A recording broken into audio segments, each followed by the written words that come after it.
This amendment that should be on your screen now is an effort to provide definitive guidance to our school districts as it relates to restrooms, locker rooms, and changing facility privacy and safety for all kids.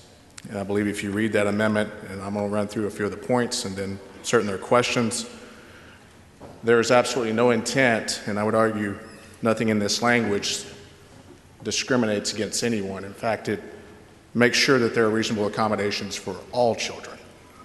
Just to hit a few high points, if I could, before the questions. This only applies to schools and school facilities under the control of school districts and open enrollment charter schools.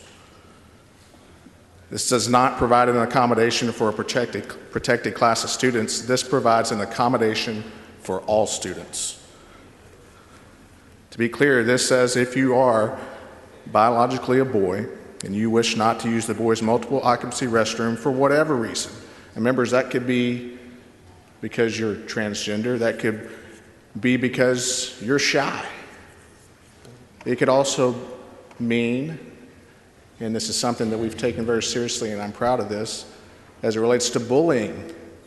Maybe that child, boy or girl, is a victim of bullying and they're fearful. They don't want to go into that particular facility. This says that they will accommodate that child. And so this is not strictly about, and I'm speaking for myself here, this is not about a particular class of children, and certainly not just about transgender children.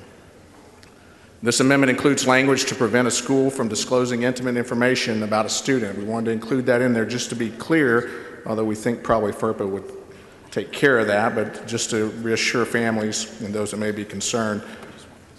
Also importantly, for those who care about unfunded mandates and costs and things of that nature as it relates to our school districts, this law may be enforced only by the Attorney General, and if a school district or open enrollment charter school is sued,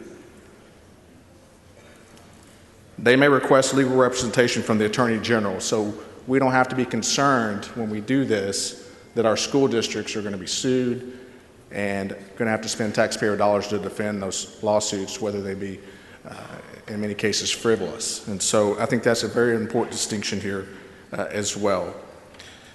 And many might say that, well, you know what, I haven't received any complaints about this in my school districts. And that's probably because they've been doing a lot of what we want to clarify here. They've been accommodating children for all sorts of reasons for decades and decades, going back to our time in school and well before that.